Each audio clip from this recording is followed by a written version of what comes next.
Hello student, I am Hemita Srivastava. Welcome to our YouTube channel Vidya Bharati chemistry classes. Previous video के अंदर हम लोग state of matter पढ़े थे, इनकी प्रॉपर्टीज को पढ़े थे और अदर रिलेटेड टॉपिक्स के बारे में हम लोग अध्ययन किए थे। इस वीडियो के में हम लोग पढ़ेंगे characteristic of particles of matter. First है particles of matter have space between them, यानी कि जो भी पार्टिकल्स होते हैं उनके बीच में स्पेस होता है। Second, particles of matter are continuously moving, यानी कि जो उनके पार्टिकल्स होते हैं वो लगातार मूव करते रहते हैं, वो कभी भी स्थिर नहीं होते। और थर्ड है particles of matter attract each other, उनके जो मैटर के जो पार्टिकल्स रहते हैं वो एक दूसरे को अट्रैक्ट करते रहते हैं। हम लोग पहले ही पढ़ चुके से कोहेसिव फोर्स के नाम से जानते हैं। अब इसको बुक्स एनसीईआरटी बुक के अंदर कुछ एक्टिविटीज लिया गया है, हम लोग उसको लेकर इसको डील करते हैं। फर्स्ट हम बात करते हैं particles of matter have space between them. हम इसके लिए एक ग्लास लेते हैं, उस ग्लास के अंदर में एक मार्क कर लेते हैं। मार्क करने के बाद में हम क्या करते हैं कि उसके अंदर में सपोज एक ग्लास लिए, उसमें एक मार्किंग डाल दिए। ओके, ये मार्किंग कितना भी हो सकता है, मान लीजिए कि 100 ml का है। अब इस ग्लास के में जो वाटर लिए हैं उसमें हम कुछ है तो स्पून क्या करते हैं, शुगर है तो ड्रॉप करके डालते हैं। डालने के बाद में उसको लगातार हम क्या करेंगे कि रॉड से, जो ग्लास रॉड है उससे स्टीयर करेंगे। स्टीयर करने के बाद में हम क्या देखते हैं, वो कंप्लीटली वो पूरी तरह से उसमें डिजॉल्व हो गया।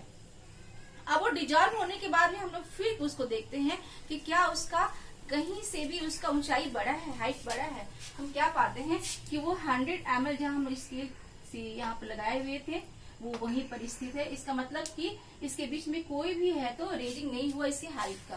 दैट मीन्स कि उनके पार्टिकल्स, जो वाटर के पार्टिकल्स थे, वो दो पार्टिकल्स के बीच में जो स्पेस था यहाँ पे आकर आपका जो शुगर है वो डिजॉल्व हो गया। ओके, जस्ट आप ऐसा ही एग्जाम्पल और भी ले सकते हैं।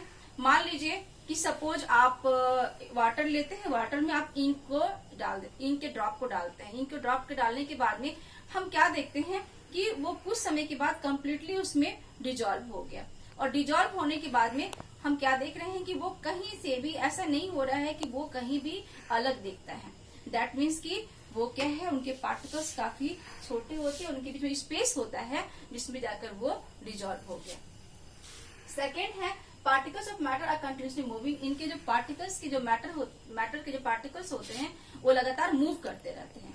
मूव करते रहते हैं, इसके लिए आप बहुत इजी एग्जांपल ले सकते हैं। सपोज हम एक अगरबत्ती लेते हैं, अगरबत्ती उसको लेने के बाद में आप उसको वैसे रखिए।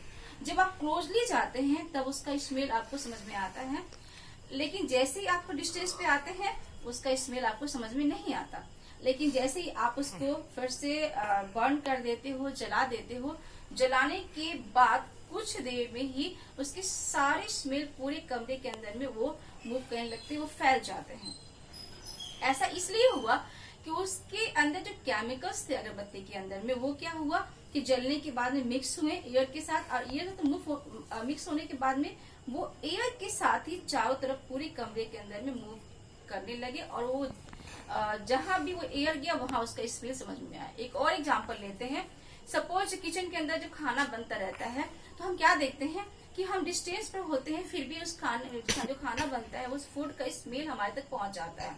वो भी क्यों पहुंचा, क्योंकि उसके जो पार्टिकल्स हैं वो क्या हुआ, एयर में मिक्स हुआ, और एयर में मिक्स होने के बाद में फिर वो हमारे तक आराम से पहुंच जाता है। थर्ड है कि particles of matter attract each other, जो पार्टिकल्स होते हैं मैटर के वो अपने एक दूसरे को काफी अट्रैक्ट करते रहते हैं, जिसे कोहेसिव फोर्स या इंटरमॉलिक्यूलर फोर्स के नाम से भी जाना जाता है।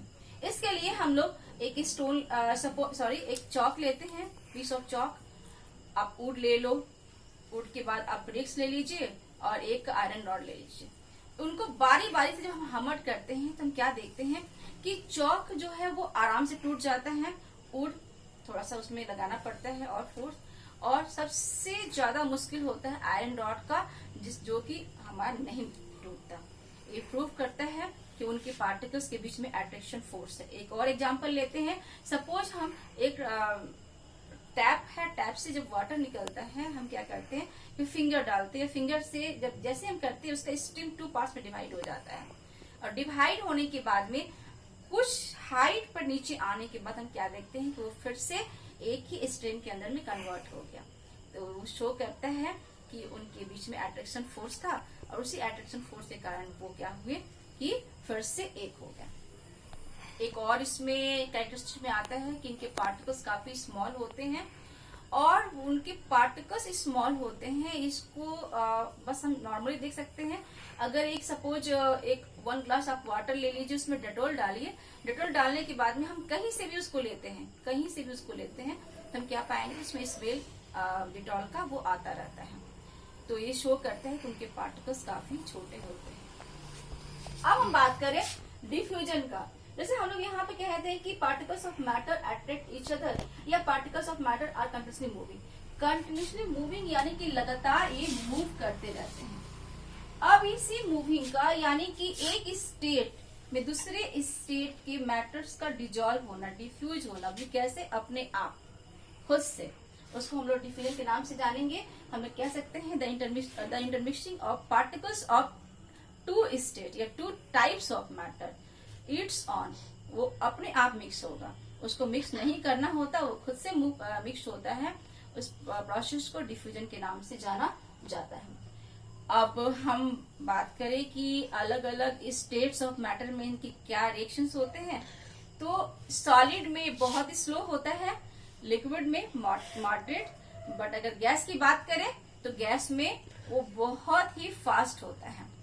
अब बहुत ही फास्ट होने के पीछे रीजन ये है कि गैस के जो पार्टिकल्स है वो काफी डिस्टेंस पर होते हैं और जो अदर जो भी आएगा, जो भी स्टेट्स हो, वो आराम से यहाँ पे डिफ्यूज हो सकते हैं। ठीक है।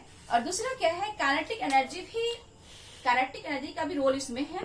काइनेटिक एनर्जी क्या होता है कि गैस में बहुत ज्यादा होता है, बहुत ही अधिक, और होने के कारण क्या होगा, आराम से कोई भी अलग स्टेट्स के जो टाइप्स के जो मैटर्स है वो आराम से उसमें डिजॉल्व हो जाएंगे।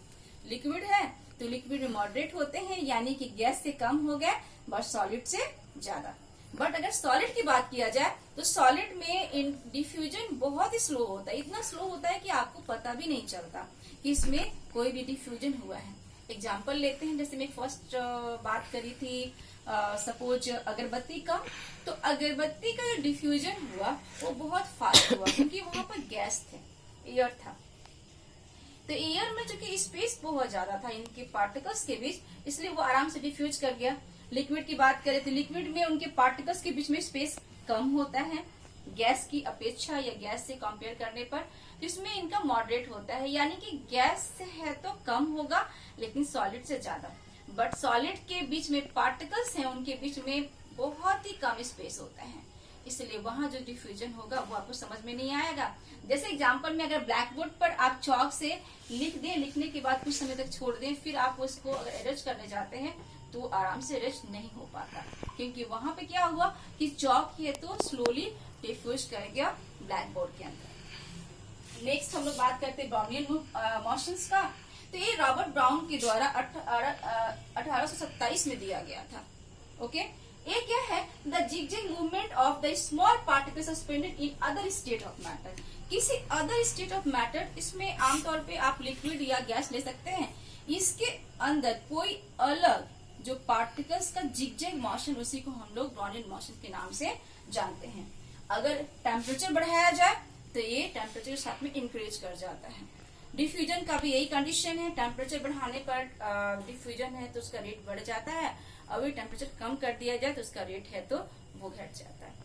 अब आप इन सारे टॉपिक्स का रिवीजन करें, फिर अगले टॉपिक्स में हम लोग बात करेंगे, दूसरे जो कोर्स को आगे बढ़ाएंगे।